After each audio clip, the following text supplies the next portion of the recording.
this, good readers, is the frequent flyer from Solstick Snowboards. And we rode this with Union Strata, Union Atlas. We rode this with Adidas Tactical ADVs, Adidas Tactical Lexicon ADVs, some Ride Lasso Pros, and you got the, the Triad or the Trident? Something. Triad. Yeah. And we've got this in all conditions. Everything from perfect morning corduroy, midwinter corduroy, to spring conditions, to some messy, bumpy groomers, some icy patches, some firm but fair groomers. Absolute slush, like slow snow out here. We tried it in everything. We put some time on it. In multiple stance angles, widths, and positions on board, from all the way back to all the way forward and reference-ish. And that's this board. You know, it's a tapered directional board.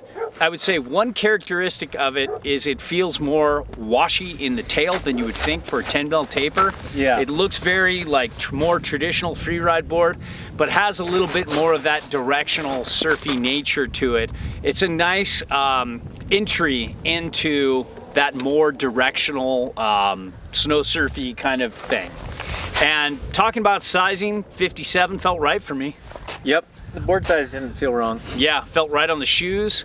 It's a little light, but it felt like it could handle our weight okay. And it felt like a good size. This, or if they made like a 160 or 161, I'd be curious about that too. Pretty, yeah. You know, bi-curious to try the 57 and the 60, try and 61. Yeah. You know, for the camber, you're looking at pretty much, I would say, traditional camber with a long nose. You got camber from the tail going up into the nose, and then you have a long nose. It doesn't really seem to have early rise. The nose is just long, and you can see that it kind of ends where the, when the nose begins, that's where the camber ends. And, you know, it felt not locked in. It felt pretty semi locked in to stable, kind of in that borderline where it's almost somewhat forgiving and not too terrible, not too catchy. Tracked well, one-footed well, easy off the chair. It had a consistent personality in all conditions we rode. Yep. There were so many consistent things about this. Oh, there's my phone. Oh, right in there. There's a flex. It's like mid-stiff. Medium stiff, but man, it buttered easy on snow. Didn't you feel like I could butter off the tail really easy? I could tripod, could press the nose pretty easy. It's stiff here, but it gives a lot easier up here, and it gives in the tail a little more. And what do you think? Could you butter it pretty well? Not super well. I can't butter most things very well though, but I wouldn't say it's an easy butter, especially for like your average person who's not medium-ish, doesn't have stumpy, you know, meat stumpy little legs, stumpy meat pipes like you. Still strong and you know what? I don't know. I'm just gonna take that as a compliment and move on. It's a compliment. Yeah. Thanks. Yep. You got beautiful stumpy meat pipes. Thanks, buddy. Yeah. And as far as speed goes, I felt a good bit of chatter in this when I picked up speed. Absolutely. You can feel the nose kind of doing a little bit of this. A little bucky. It's not super damp. It's not gonna roll with the punches real well, you know. And we tested this on a day with, we tested this against a lot of boards. Yeah. The Gentum Stick Manta Ray, not fair. Not the same price point, really. Not even close. Ballpark. Yeah. But we tested it against a lot of other boards on the same price point, like the Burton Super Bueno, like the Jones Stratos, like, what else did we try it against? The Flagship, the Jones Flagship, the Kuro Auto. The Pencil, and the, but those are a little too... Those are crazy on a different direction, surfy, but yeah, on the same day, because we rode this a lot of days and compared it to a lot of boards. And I would say, other than the Stratos, this was the chatteriest of all those boards we just mentioned. Yeah. And, but it still didn't feel like I wanted to put it away when the groomers got uneven and messy. I just felt like the biggest thing for me was setting up the stance right, and we'll get into that more in turning, but getting this positive, I felt like it handled, the board just rode better all around. Edge hold, like you feel like it's gonna let go, then you twist and sink into it, and it grips pretty hard. It's surprising. There are some boards that make you feel like you're gripping hard until you get that hard icy snow, and then it just lets go and surprises the fuck out of you.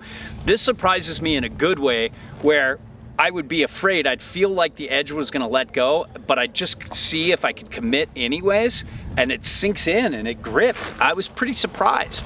But it feels there's this like borderline part when you sink the edge in that feels like you're tentative about it. You're like, is this gonna go? It doesn't make me feel super secure when I jump over, you know?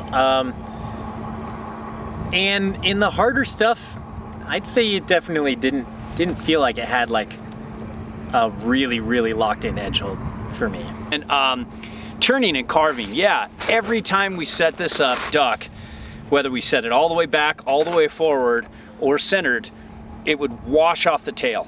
And and we didn't set it up crazy duck. We set it up -3, -6, 18, 21, that kind of thing on the front.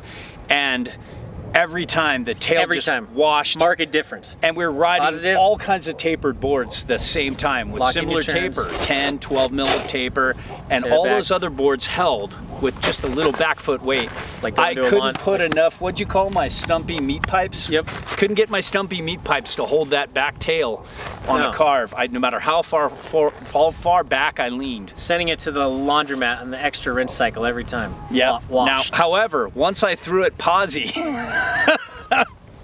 once I threw it posy and put it like, I think we put it what, like 24 or something like that off the front. 24, like 12 to 15 in the 12, back. 12 or 9, yeah. Once we got like this, I felt like I was pressing into the edge where it needed to be off the back foot, and it felt considerably less washy. So it really still is like a sole board that likes that more directional, super positive stance. And then the board came alive and carved and turned really well.